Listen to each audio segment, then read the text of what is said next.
Hello, and welcome to The Fool and the Philosopher. The Philosopher and the Fool. I was thinking, right? That's dangerous. You know how we come up with stuff to talk about, and we have these lists, and it's a lot of work to think of stuff to talk about and whatnot. So I was thinking instead what we could do is we just grab two cards, we combine them, and then we have an episode. So for example, okay, so we've got moral imperative and Hitler. Okay, so How many of your cards have Hitler written on them? just one. I don't believe you. So basically what you have to do is then you combine them. So you say like Hitler is the moral imperative, or the moral imperative is Hitler. And then you make that your point of discussion. And I was thinking we could have like a second set of cards, which is for or against. So for instance, we could say, okay, pick a number between 1 or 2. 2. Okay, so Hitler is not the moral imperative, will be the conversation. Or no, I guess because I drew them in this order, the moral imperative is not Hitler. So there's our conversation. So I don't think you should be like Hitler. Wow, what a hot take. I feel pretty, it's taken a lot of courage to come out and say that, but I don't think you should get up every morning and act like Hitler, Although, he does have some redeeming qualities if you...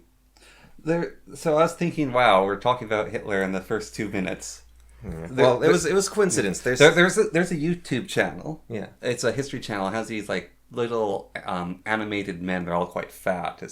And it seems kind of like a parody of In a Nutshell. Yeah. And they did this latest one about Blitzkrieg. And what drew my attention to the video is they have the swastika in their thumbnail. I was like, that's bold on YouTube. And you watch the video, and they seem to be pushing the limits on purpose. That's part of their thing. They have this one brilliant scene where they explain the Blitzkrieg drug war. And they said, it went a little something like this. Then they start playing like synth pop Erica and just show a bunch of Nazis downing drugs, then rampaging through France and killing people. Jeez. And it's all done in these really silly little cartoons. Yeah, I don't think we should typecast ourselves, I think it's just, there is like a decent number of cards. It was coincident. Yeah. Okay, so we've got God and Yin Yang. Okay, how's where it's going to be gone, Hitler? There's only one Hitler. There's like 10 cards and there's one Hitler. I could add more cards. I just, I don't think... I feel like this limits us from new conversations. Well, no, because, okay, so, think of a number. 5. Between 1 or 2. 1. Okay, so God is not the Yin Yang. This is like the lamest improv game in the world. No, it's like improv combined with philosophy. Maybe it's like tarot cards. Okay, I'll read your... Okay. So imagine it's Whose Line Is It, right? Yeah. But what's his face? Whose Line Is It? It's like, all right, scenes from a hat. And it's the Kantian moral imperative explained by Joseph Stalin. Yeah. And then Ryan George has to get up and... Okay, so... the other 3. What if they're tarot cards? Okay, so we'll do past, present, future. Okay. So in your past, God. Okay. Can only go downhill from here. All right. Do we do future next, or do we do present? It's present's next. Okay. All right. Right now, communism. Okay. Okay, this is interesting. I'm into this. So, in the past, people followed God, everything was great. Now, they're all communists. We've got the woke Marxists in the schools making the frogs gay, right? Yeah. But in the future, we'll follow the moral imperative. Okay, that could have gone so much worse. Yeah. I think there's only, one bad card. It's Cards Against Humanities. Well, but the goal is to find Hitler. It's more like apples to apples, I think. No, it's the goal is to find Hitler. See, the thing about Cards Against Humanities, I don't think it's a very good game. Because every card is offensive. Yeah. Right? It's not interesting. It's like, oh, you combine 2 offensive things. Oh, that's so offensive. It's like, who cares? When I was playing apples to apples, I had the prompt worthless, right? I was sitting at a table, some women at the table, right? This is apples to apples. I put down women's soccer. There were some female athletes at the bam. Like, you put yourself out there when you do apples to apples, right? I think it's a lot more interesting. Or like, what was the classic one? Sensual Boy Scouts? Yep, Sensual Boy Scouts. Yeah, like I think... We never played apples to apples again with him. But I think it's such a better game, right? Yeah. Like because you actually have to make combinations that are... Like, imagine you're playing Philosopher and the Fools to Philosophers, as we call it. And, you have to choose the thing that is... All right, no, so give me 3 cards. Okay. Give me 3 cards. You take 3 cards. Okay, and then... And put down one of them. Okay. Okay, what is the most good? Wasn't as good. Ooh. This is... Okay. Well, this is easy. I've got mine. Okay. I got yin yang. I have AI. Yeah, my other 2 options were evil and Hitler. So I think my choice was. Well, made the problem for with me. this is we're doing this against each other, so we're both going to judge ours to be the better one. Well, I could Wait a minute. What? There's God there. Okay. Why? What do you have? I have moral imperative and communism. Yeah. I think. Wait, why did I choose AI over the moral imperative for the most good? Isn't the moral imperative literally the most good? Well, if you believe Kant, right? Yeah. I was thinking I could throw in a new Nietzsche or something. Well, you should also throw video games in there and books. Well, books are forbidden though, Yeah. and we don't ever. Do we ever talk about video games? No. No, actually though, do we? All the time. Huh? Don't remember. But yeah, I think we could. And I don't want to. I was thinking. I'm beating up animals. Oh, I had one that I wanted to do recently. What was it? Political reformation, like the actual political system. Oh, like democracy or something. I could put democracy. Well, no, not political reformation, because we talk about changing from Right. one to the other. Did you know? So I was looking at Wikipedia's list of biggest animals, as you do. Okay. Right. So largest mammals, even. Yeah. And so I sorted by heaviest. I think their list is very, very wrong, right? Because the heaviest elephant is an elephant. The heaviest animal is what I meant to say. So the heaviest animal is the African bush elephant. And then the second heaviest animal is the Indian elephant. And the third is another elephant. Isn't right? this terrestrial land animals? Yeah. This is their heaviest land mammals. Yeah. Not even There's worms. ostriches. I don't those worms aren't very heavy, I don't think. They're really long. Yeah, but I guess anacondas and alligators would probably be the heaviest non-mammals. Crocodiles, sorry. Yeah. So crocodiles and anacondas are probably the heaviest non-mammals. So Komodo dragon. yeah. So that would be the few non mammal big things. Okay, so anyways, elephants are the top. Then you get rhinos, Yeah. giraffes, hippos, grizzly bear. Isn't a polar bear bigger? Polar bear might have been higher, but I don't think it was. I think grizzly bear was higher. But moose, horse, they're below grizzly, because how they were doing it is record, right? So you take the biggest the biggest grizzly on record, and it was 2,000 kilograms or something ridiculous. And then what kind of grizzlies are not normally that big. No. this. So I don't know. I think an average moose is probably bigger than an average bear, right? Surely, because part of the reason I was looking at the list is I just wanted to see what was bigger, a moose or a horse, right? Because moose can vary wildly in size. So can horses. Yeah, and so can horses. And so I just wanted to see the list, what's the biggest moose versus the biggest horse, right? Yeah. Because some moose can get to be around the 2,000. Is it pounds or kilograms? I can't remember. It might be kilograms. Moose can get really big. Yeah. But then there's those giant Shire horses, which are taller at the shoulder than a human is tall. And the tallest, moose can get kind of tall. They can get to 7 feet tall or something at the shoulder. Yeah. So, you can't even jump onto their back, right? Yeah. But they're mostly leg, right? It's not a horse isn't quite the same. There's a huge amount of muscle in that back leg. Yeah, but there's a lot of leg in a moose. Yeah. So it's not they're if you had a 9 foot tall bison, which bison can get to 9 feet tall. Yeah. That's huge. It's tiny little legs, and then the body's just mass. Yeah. Actually, that was those were the animals that were bigger than hippos. I think it was the cow family. So ox and bison, cows are just bigger than bison, I guess. The big cows. And that weird thing with the head as a horn. Have you seen those? Yeah, they're not bigger. Those are bow, I think they're called. Okay. But there is an animal. It's called the Mongolian yak. It's a kind of bison. It doesn't look like a real animal. It's got the black and white stripes, right? No, it's got it looks like a really, really obese bison. It's got this bulbous body, and then its neck kind of curves like a swan up with this weird crooked head, and then it's got little horns like a yak or something. and their fur doesn't look like real fur. It looks like someone threw a carpet over it. Like you know how like it's kind of like a muskox, Yeah. but like a muskox that had a bad hair day. Like they're so weird looking. They don't look like real. They look like medieval. Like if there was a medieval drawing of a bison, Yeah. that's what this thing would look like. Yeah. But it would be fighting a rabbit riding a snail. And I wonder, because the main picture Wikipedia uses of them, I think is a taxidermy job, and I wonder if it was the taxidermist's fault and they don't actually look that ridiculous, because it just doesn't look like it can be a real animal. Could be. That probably explains part, like, a taxidermy bad job, it'll be, like, shrunk a little bit, so that might make it look a bit weird. But, yeah, giraffes are big too, I guess. Yeah, they're pretty big. But, I feel like, on average, moose are probably bigger than horses. I think I wanted to... You know what I was thinking? Like, March Madness, right? I wanted to prepare a March Madness of, like, book characters again or something for us to do on the podcast, but I guess we can just do this. All right. Well, I want to talk about a pet peeve of mine. Okay.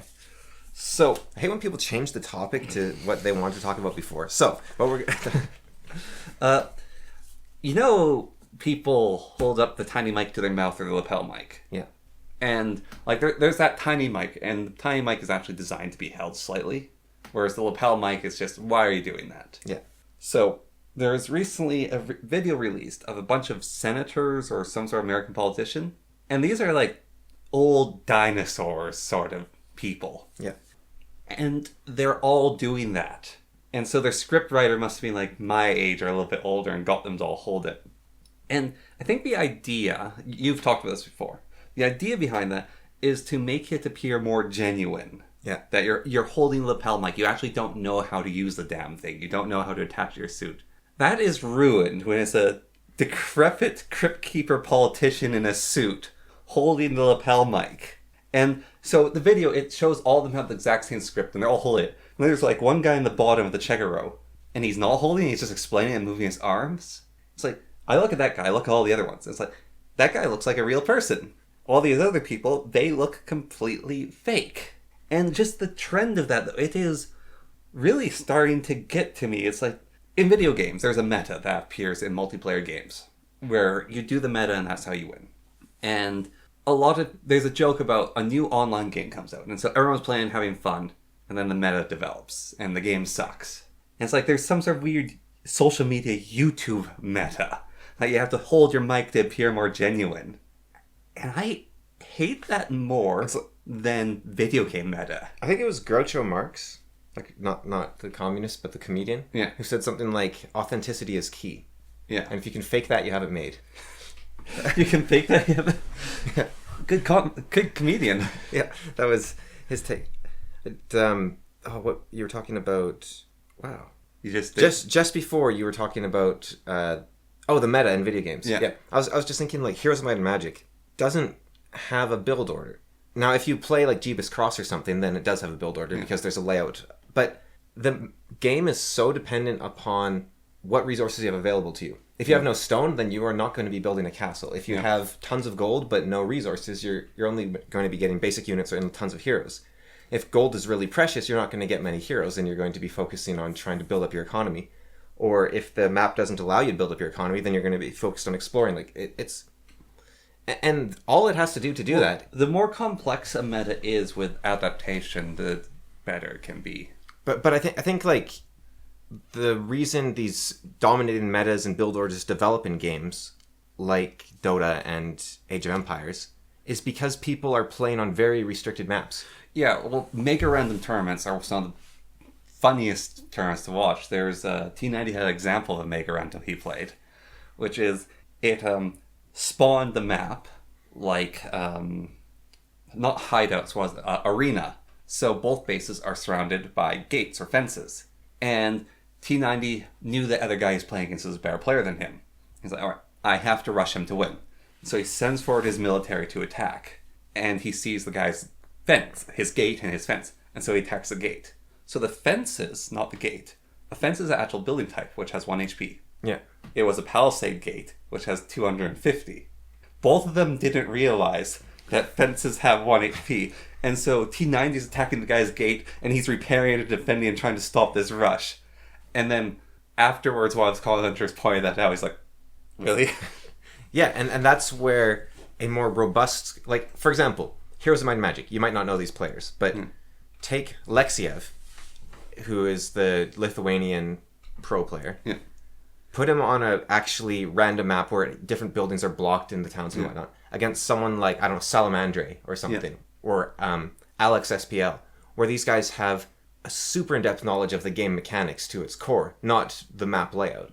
And they are going to adapt way better. They're going to be like, okay, we don't have any wood on this map, so I'm going to need to find a stables to upgrade my Cavaliers into champions. And I'm going to, like, they will think of things that you might not normally think of because they understand the game. Like I think Alex SPL or whatever his name is, he's either a contributor or at least a partial translator of the Fitz MG, I think it's called, which is like the Russian Holy Bible.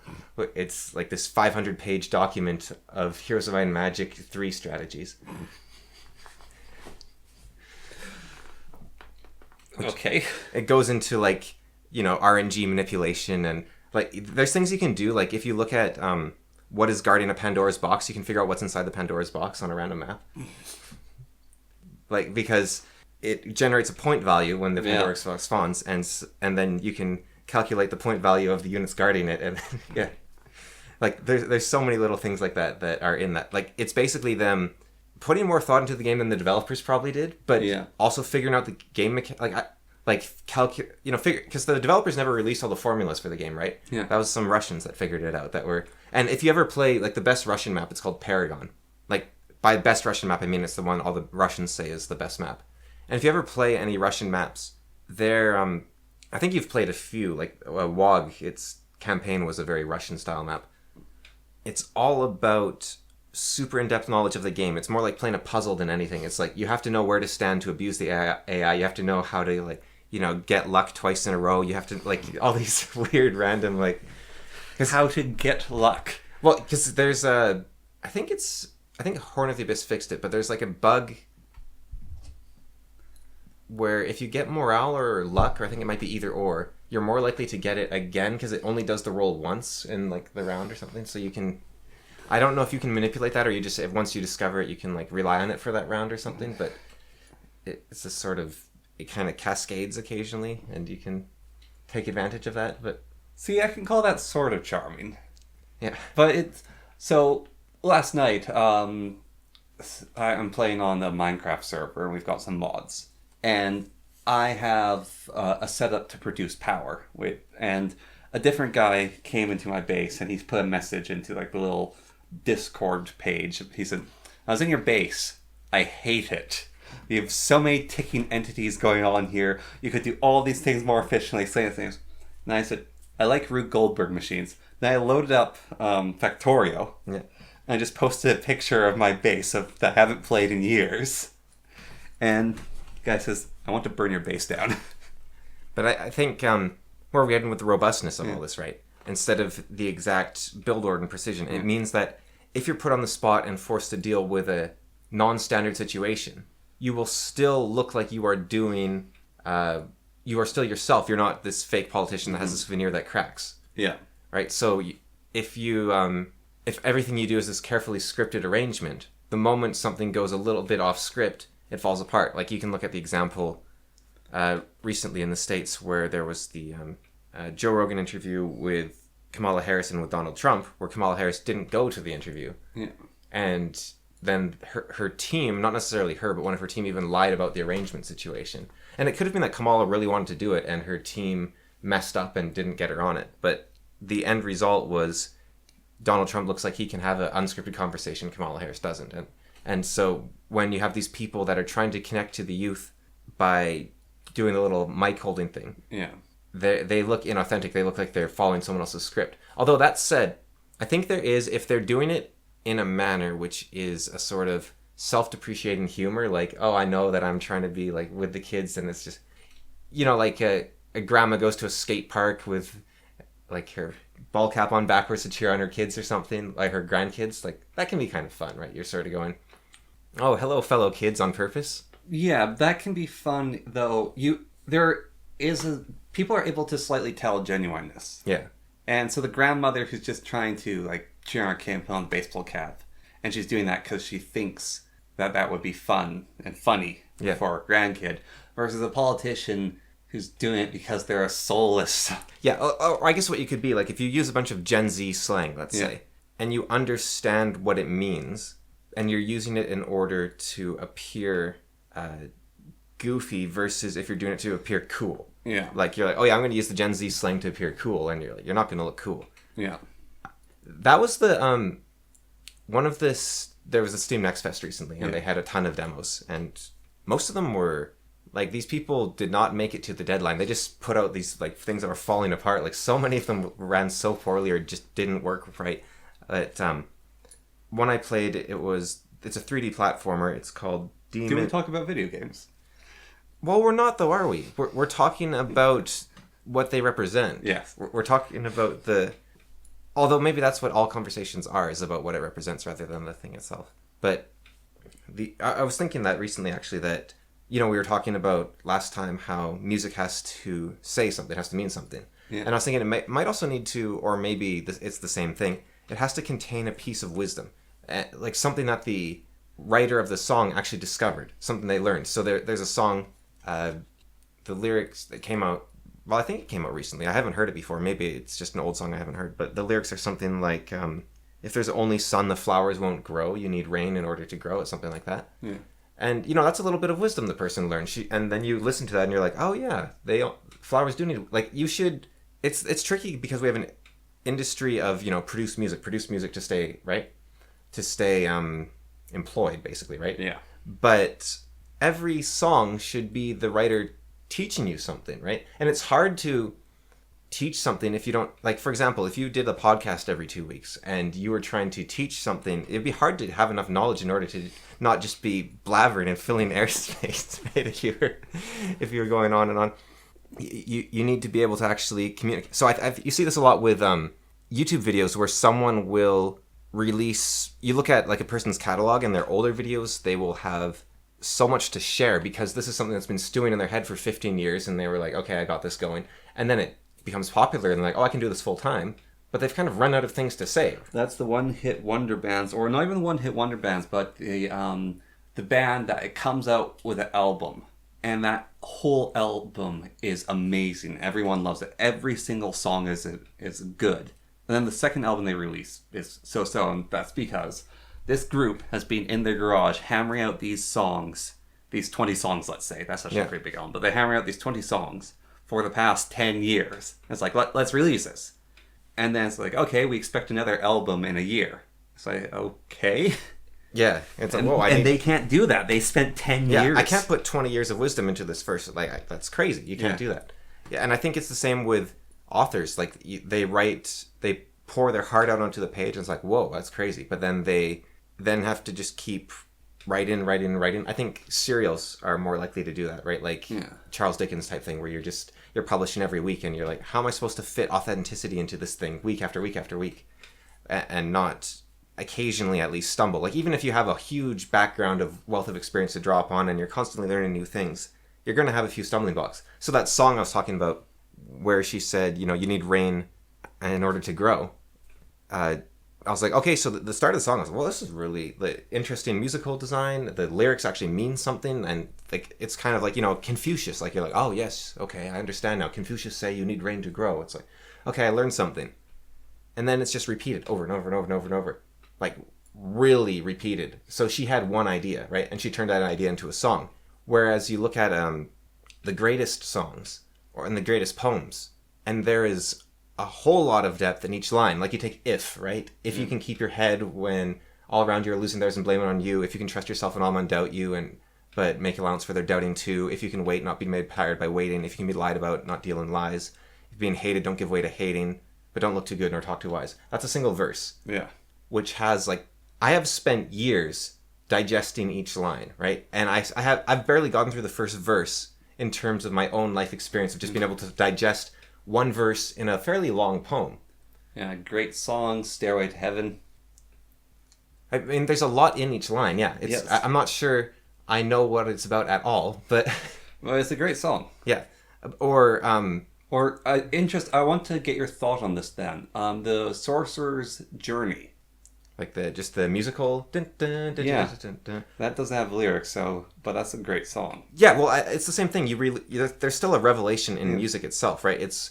You have created a if you create a really catchy hook and then you just repeat that for the whole song, you have one revelation, right? Yeah. But the song, if there's a song that's able to take that, expand upon that, and grow and swell and keep doing that and add more things, new things, then I think there is some depth there. There's a new song within the last 6 months or so by Morgan, he's a country singer. It is called Love Somebody. I don't know if you've heard it on the radio. No. It starts like a sort of 80s disco-y thing. It's like, but with a sort of country vibe to it. And then he's very much a country singer, like the way his voice sounds, right? So he's a country singer. And so it goes from this 80s synth vibe into a country song. And you're like, okay. And then you get to the chorus and you're like, okay. He's like, I just want to love somebody who like that, right? Yeah. And then he goes and he repeats it a second time. He's like, I just want to love, and you're like, okay, I understand how this goes. Decent little catchy thing. And then it'll resolve with I just want to love somebody. Like it'll draw it out or whatever. But he doesn't do that at all. He goes, I just want to love somebody who isn't hypnotized by credit cards. And like he turns it into like this fast paced, like almost rap thing. Not quite rap, but it's a clever, quick lyrical thing. Yeah. And then the second time the chorus comes around, you're like, okay, so now he's going to go into that quick little ditty again. But instead it's just Spanish guitar. He's just like, I just want to love some. And then it switches to Spanish guitar. It's like, following the same overall melody of the song. Yeah. And then the third time the chorus comes around, then it resolves the way you thought it would the first time. But by that point, you're like, whoa, I don't know where this is going. And the lyrics also change each time around. Like, there's actually a good song in the modern... Who could have thought? Yeah. He's the guy that did the song with the great line, which is... It's called the Whiskey Song, I think. And it has the great line, line 'em up, line 'em up, line 'em up, line 'em up, knock 'em back, knock 'em back, knock 'em back, knock 'em up, fill 'em up, fill 'em up, fill 'em up, fill 'em up, knock 'em back, knock 'em back, knock 'em back. He's the guy that did that song. Mm-hmm. But he actually has, and I think what that does, why I think that's important for authenticity is because it actually shows he put care into this. He wasn't just trying to publish a song for the sake of getting a record out. He actually had something to say. Yeah. There's people like Bach who actually just have infinite things to say and can just release endless music, and you're like, oh, this is brilliant. Every piece is brilliant, and it's not. And I'm sure there's probably poets and writers and singers too. I think I think Taylor Swift actually, now she's cheating because she's not writing that stuff, right? But she's still a great singer and she can work good with the people that are helping her out. But like each one of her songs is actually, none of her songs are trite. They all have a depth of knowledge and wisdom to them in some capacity. And where her songs are repetitive and shallow, I think it's intentional in order. I was thinking about this. I think why it's become so popular to repeat the chorus is because songs, their primary place is like the radio, right? Yeah. That's where they get their first exposure. And so you turn on the radio, you're halfway through the song, you hear the end of a chorus, and you're like, oh, I wonder what that was about. And then it's like, oh, I'll just wait. I actually had this thought. I was like, oh, I didn't catch that chorus. I'll just wait for the next time it comes around. It's like, wait, I don't want to be able to the song shouldn't just be itself repeated 4 times. So, it's like how news repeats, right? Yeah. At the church I go to, it is a Baptist church. And they do new gospel music. I don't know if you've heard it, but it's kind of weird stuff. Is that the ones where they like clap and they're like... No, that not gospel as in gospel music, but like just new religious music. So the church that our family went to, we have like this music book which has like 100-year-old music in it. And there's some good songs, some boring songs. But what was that music book called? More Voices United. Yeah, but it's meant to be... Well, it's Voices United and More Voices United. They're 2 volumes. But those are like meant to be like modern songs, right? Like, yes. They just have kept them for a very long time. Yeah. So there's like these sort of modern religious songs that are made, and some of them are country. They've got a sort of pop style to them. They've got their own way of sounding. And so how this church service works is at the beginning, while people are still coming in, there's a group of performers who go up, and they will sing the songs, play piano, play guitar, and sing the songs, and the audience sings along with them. There's a projector. There's no music books. You can't see the music go along. But they sort of go through a slow cycle of songs, so you should So you should slowly be able to learn all the songs. So it's like, oh, there's that song's fun. Oh, this song has a lot of meaning to me. I'm learning to sing it. But in relative comparison to the songs from Voices United songs are songs that anyone can sing, actually. Like, you pick up the book, you look through them, you hear the song once or twice, you can sing a Voices United song. And they've survived the test of time. Yes. These new songs, some of them, there's parts where it's like I'm slowly learning the form of them, but I've heard some of these songs like 3 or 4 times, and I can barely sing them. And I want to be able to sing them. Yeah, well, the thing about Voices United, it's all the same style of music. Whereas if you switch between country and whatnot, then you have to suddenly sing in a country style, and you're like, I don't know what to do here. Because they're all different skills. Something else that happened, which kind of wigged me out. So, the one time I heard the song, there's these 2 women singing it. So one was just singing, the other's on piano. And they're both singing it, and one of them the piano player was a way better singer than the person who was just singing. And she sung it just a little bit differently than the singer, and that caused a little bit of dissonance. But I was like, okay, I'll just follow the piano player. And then, a couple of months later, there's this guy up on the stage, and he has a guitar. He's amazing at playing guitar. He's got a really good voice. And he is a country singer. You can tell he sings country. And he sung that same song, and he did it in a country style. And it broke my brain, because he sang it differently, and people are supposed to follow along with the stage performer. It's like, I barely know this song. What am I supposed to do? Have you seen, like, every time it's like, so-and-so will lead the national anthem. Like, oh, Canada, our home and native land. I think that's particularly egregious with the American national anthem. De fleurons gloria. It's kind of hard to actually get creative with the national anthem. You just keep changing languages. Yeah, but the American one, man, there can be some seagull screeching. Oh, say, can you see by the dawn's early rise? Yeah, they shouldn't do that. It's you can be creative in your music, but when it's the country's anthem, the anthem is meant to be everyone can sing it. Well, actually, the States is different. That is weird about the States. So, if you play O Canada, yeah, Canadians will sing it. It's if you play the national anthem, Americans will put their hand on their heart, they'll turn towards the source of the music, and they'll cry. Yeah. But they won't sing. I mean, sometimes they sing, but like Canadians who play a national anthem, Canadians will sing. I mean, if you know the lyrics. Yeah. I don't actually know the lyrics. No. Oh, Canada, our home and native land, true patriot love in all thy sons command. From far With and glowing wide we hearts. see the rise, our true north strong and free. No, Oh, with glowing hearts we Canada. see the rise, our true north strong and free. From far and wide, O Canada, we stand on guard for thee. God keep our land. No, they changed it. I don't care if they changed it. God keep our land. How do you change glorious God? What do you and- do? Trudeau, keep our land. God keep our land glorious and free. Oh, Canada, we stand on guard for thee then. Oh, Canada, we stand on guard for Is that it? thee. Yes. Short song. Well, then there's the second verse, the third verse, and the fourth Yeah, verse, but those aren't official. Those aren't the national anthem. Yeah. Have you heard I'm Proud to Be an American? Yes. That is a beautiful song. That was one of the proposed anthems. I think it should be the American national anthem. It is beautiful. Well, so the American It anthem... made me patriotic. I was listening to it. I was like, I want to be an American. The American anthem that they use is about their war with us. Oh, is it? Yeah. Oh. That's the bombs raining down from the sky. Yeah. That's us That's the War of shelling them. 1812? Yeah, that's us shelling them. But I think like the American, like the Proud to Be American actually makes me want to be an American. Yeah. It's like, and I'm proud to be It's interesting. an American. So there were 3... Because I know that I am free. There was an American anthem and there was a Canadian anthem. We're going to have to purchase a mechanical license for this episode. For all the covers. And then with America, there was 3 proposed new anthems to change from the old one. And Proud to Be American might be... I think that's actually a newer song. proud to be American. But there was 3 proposed anthems, and they chose the one they chose.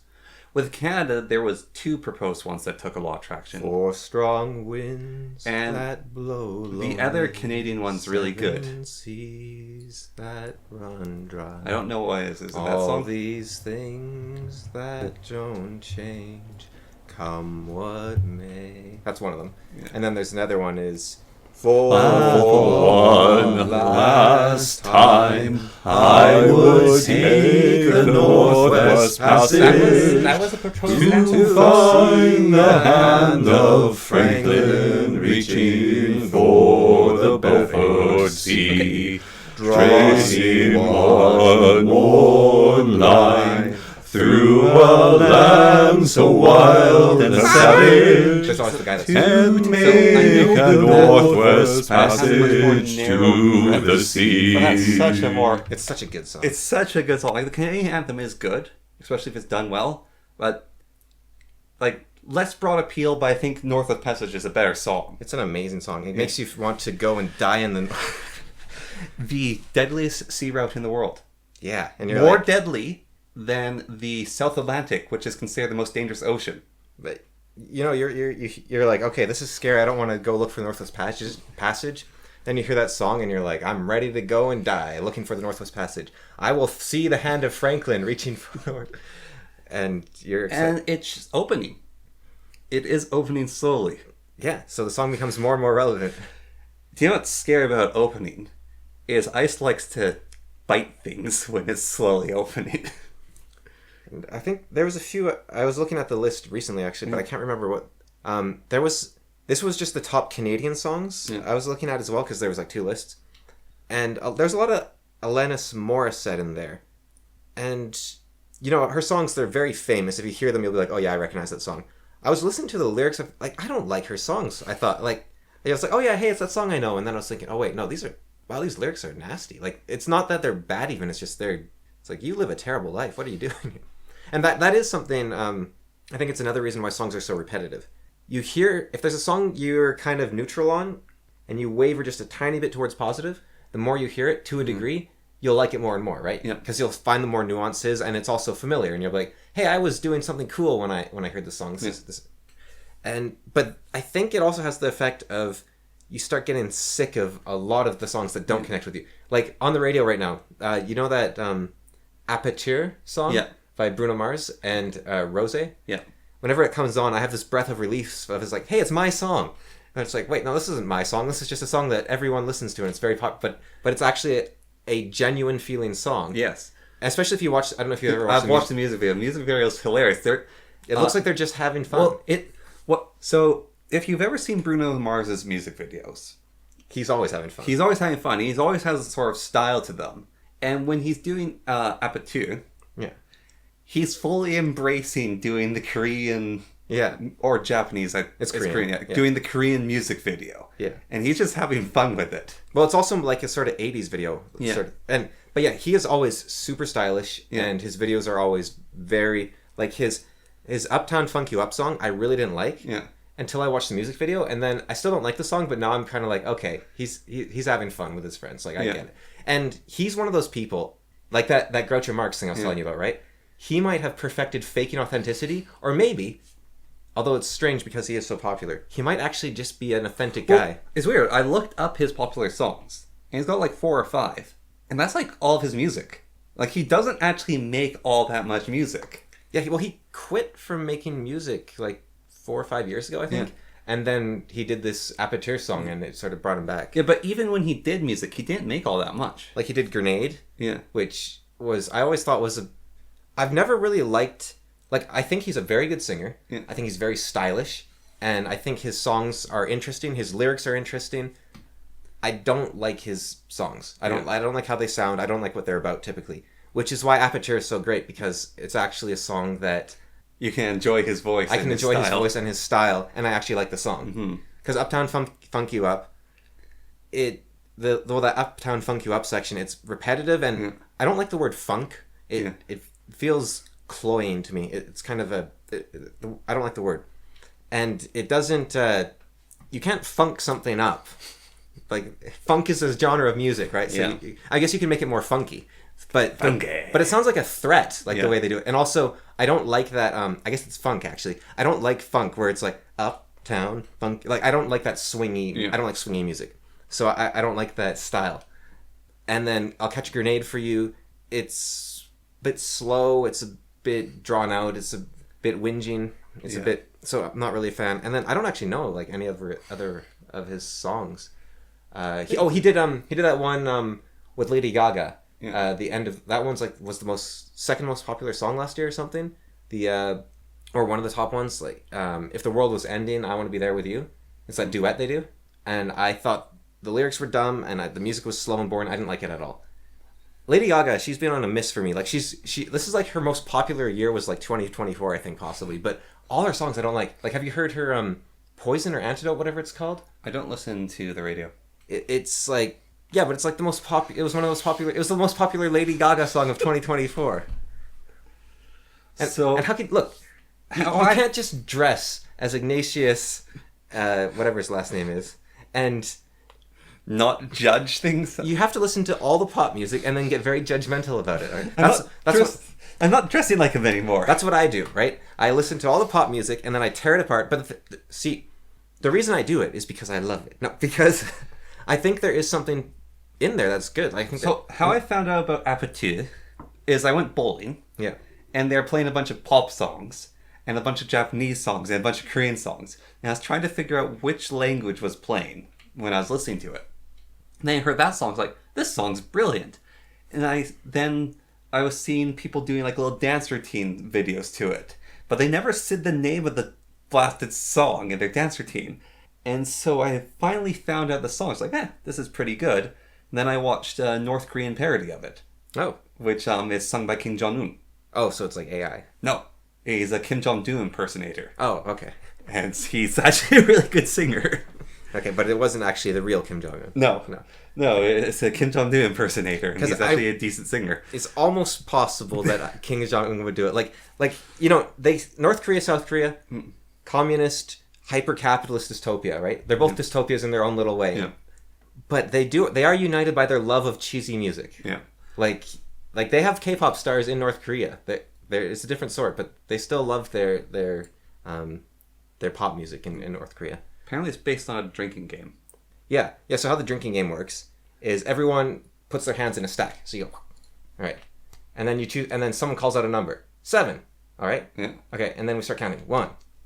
You count. 2, 3, 4, 5, 6. 7. Now I have to drink, and that's the game. And then if you lose the game or win it, you got to choose the next game. That's how North Korean drinking games work. Basically, South Korean, I assume. That's Asian games, actually. You get to choose next game. Right, but it's just a basic. That game is just, and aperture is actually 1, 2, 3 or something. no, it means apartment. Yes, it's apartment, right? But it doesn't mean apartment in Korean. It's English. Yeah. It's just I don't know how that happened. Like because Koreans, their accents like right. So you say apartment. Like I don't know how that becomes aperture. You have to imagine that you're a tiny teenage Korean girl saying apartment with a Korean accent. Yeah, a lot of squeak and happiness to it. And Rose as well. She's not like real. She was like raised in London or something, right? Like she's not like she's Korean born, but I don't think she's like fully Korean or something. But isn't she a part of a Korean pop band? Yeah, she's part of Blackpink. Yeah, I think. Yeah. Yeah, but she's got a powerful, actually kind of deepish voice. I mean, I was going to her YouTube channel and I was listening to her cover of Viva La Vida by Coldplay. Yeah. The comments, everyone's like, "You have such an amazing voice. This is amazing." I thought it was like really shallow and weak. I was like, "Why is she famous? Like, what has she done?" Because all her solo songs are like covers, and they're not good covers. No offense to her. And then Aperture, that's her like one song. That's like, whoa. Mm-hmm. But then I guess Blackpink is like the biggest girl band, or maybe twice. But yeah. So on that thing with the, that's a totally fair critique. I haven't heard that, but that could be a totally fair critique. So I was listening to cover music of Sabaton. Yeah. And cover music can be really interesting. You can try to do the music true to how it is, or you can try to add your own thing to it, or you can sort of do a mix. And so it was this female singer and a male bass guitarist were doing covers of Sabaton with some backup. And she's got a really good voice. But when she did Wing to Stars, she did not get the point of Wing to Stars Arise. Like, she sings it consistently. It's powerful, but it's so banal compared to the actual might that the original does and the way that you're meant to do it. Was it Unleash the Archers that was doing the cover? I don't know, but I think there's like a... Oh, no, it's not her. It's that... There's a few women that do covers of Sabaton music. I've never found a good Sabaton cover except for the Melodica Bros. When they did the Bismarck cover. One of her covers, this person that did Wing to Stars, is a good one, but her Wing to Star one is not good at... Like, there's parts that are okay, like when she's singing the 90 Days Looking for Help answer, but then when you hit the part of the song, you just can't get there. It's almost like you need to understand the song if you want to cover it. Yeah, that's where authenticity comes in. Yeah, even if you want to make it your own thing, you have to understand it before you change it. Yeah, well, I think that's... Like, modern sound design, that's my other pet peeve. I hate modern sound design.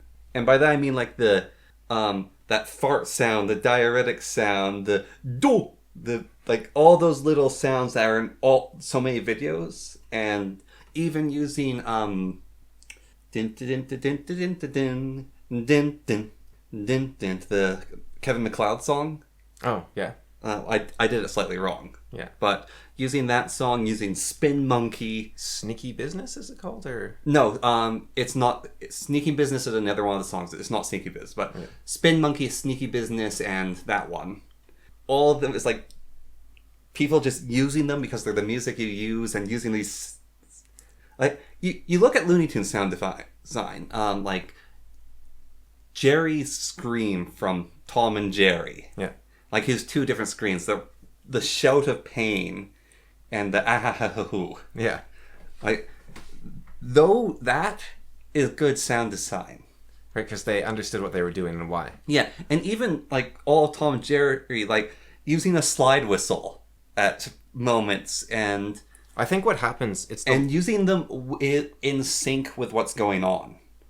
So I've been reading a lot of these online novels, right? Yeah.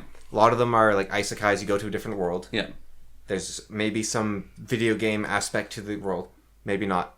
I've noticed a trend where it'll be Earth, but Earth gets invaded, and suddenly there's goblins and giant spiders and zombies, and people can gain powers by training really hard, and they can gain magical powers, right?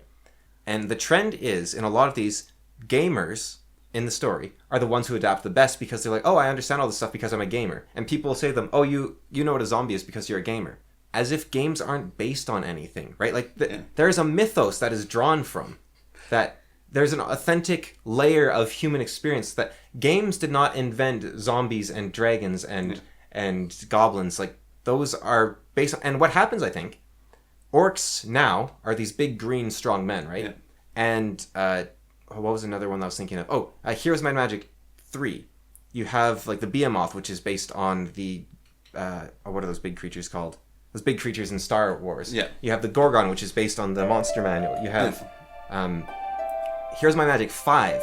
You have the gargoyles are based on the gargoyles from Fable. You have, like, everything becomes, like, more steps removed. Heroes 2, I think, is the most beautiful game because it's based more closely on those fairy tales and those original myths.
Bye.